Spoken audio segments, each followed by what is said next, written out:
السلام علیکم ورحمۃ اللہ۔ آج میں آپ حضرات کو کاروبار پاک کرنے کا نبوی نسخہ بتاتا ہوں کہ کاروبار کو کیسے پاک کیا جائے، کیونکہ ہر مسلمان یہ چاہتا ہے کہ اس کا کاروبار جو ہے پاک ہو، اس کی کمائی حلال ہو۔ کاروبار کس چیز سے پاک ہو؟ جھوٹ سے پاک ہو، دھوکے سے پاک ہو، بد اخلاقی سے پاک ہو، مال کا عیب چھپانے سے پاک ہو، ہر طرح کی برائیوں سے جو کہ کاروبار کے اندر پاک ہو۔ لیکن پھر بھی انسان سے مال کی محبت کی وجہ سے غلطیاں ہو جاتی ہے، جھوٹی قسمیں بھی کھا لیتا ہے، بد اخلاقی بھی کرتا ہے، مال کے عیب کو چھپا لیتا ہے، جس سے اللہ تبارک و تعالی ناراض ہو جاتے ہیں اور انسان کو پتہ ہی نہیں چلتا اور کاروبار ان برائیوں کے ساتھ مل جاتا ہے۔ تو اللہ تبارک و تعالیٰ کی ناراضگی کو دور کرنے کے لیے اور کاروبار کو ان برائیوں سے پاک کرنے کے لیے میں آپ کو ایک نبوی نسخہ بتاتا ہوں۔ وہ یہ ہے کہ کثرت سے صدقہ کیا کریں، کیونکہ آپ کثرت سے صدقہ کریں گے تو اس سے آپ کا کاروبار بھی ان برائیوں سے پاک ہوگا اور اللہ کی ناراضگی بھی دور ہو جائے گی۔ کیونکہ نبی اکرم سرور دو عالم صلی اللہ علیہ وسلم نے فرمایا، یا معشر التجار ان الشیطان والاثم یحضران البیع، اے تجار کی جماعت، اے تاجروں، بے شک شیطان اور گناہ بیع کے وقت حاضر رہتے ہیں۔ فشوبوا بیعکم بصدقہ، لہٰذا تم اپنے کاروبار کے ساتھ صدقے کو ملاؤ۔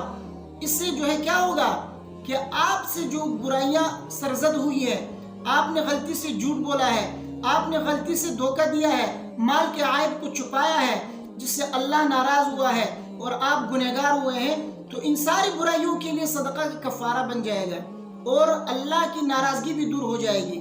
کیونکہ دوسری حدیث میں ہے، نبی کریم صلی اللہ علیہ وسلم فرماتے ہیں، ان الصدقۃ لتطفئ غضب الرب، بے شک صدقہ جو ہے اللہ کے غصے کو ٹھنڈا کرتا ہے۔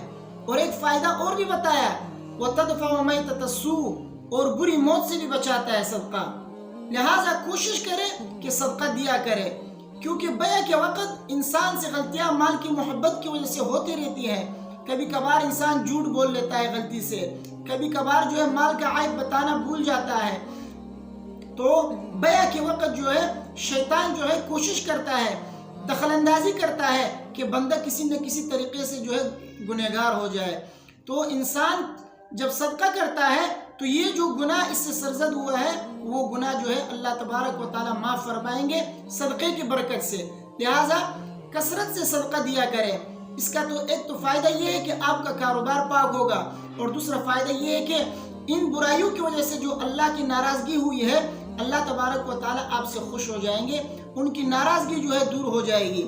تو اس حدیث کے اندر نبی کریم صلی اللہ علیہ وسلم نے تاجروں کو، دکانداروں کو خیرات اور صدقہ کرنے کا حکم دیا ہے کہ کاروبار کے ساتھ ساتھ خیرات بھی کرتے رہا کریں، اس سے آپ کے گناہ معاف ہو جائیں گے اور اللہ کی ناراضگی بھی دور ہو جائے گی۔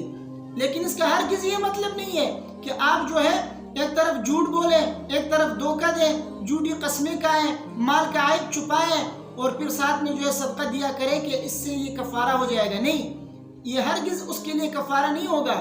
یہ تو اس صورت میں کفارہ بنے گا صدقہ کہ جب آپ سے غلطی سے ہوئی ہو، کیونکہ انسان جو ہے مال کی محبت میں غلطی سے جو ہے کبھی کبھار جھوٹی قسمیں کھاتا ہے، دھوکہ دیتا ہے، یا زیادہ نفع کما لیتا ہے، یا بد اخلاقی کر لیتا ہے، تو ان ساری برائیوں کے لیے صدقہ تب کفارہ بنے گا جب آپ نے غلطی سے کی ہوگی۔ اگر آپ قصدن کریں گے تو یہ ہرگز جو ہے اس کے لیے کفارہ نہیں بنے گا۔ لہٰذا کثرت سے صدقہ کیا کریں، اس سے جو ہے آپ کو 3 فائدے حاصل ہوں گے۔ پہلا فائدہ تو یہ ہے کہ آپ کا کاروبار جو ہے بالکل ان برائیوں سے پاک ہوگا۔ دوسرا فائدہ یہ ہے کہ اللہ کی ناراضگی جو ہے ختم ہو جائے گی، اللہ کا غصہ ٹھنڈا ہو جائے گا۔ اور تیسرا فائدہ یہ ہے کہ اللہ تبارک و تعالیٰ بری موت سے بچائیں گے۔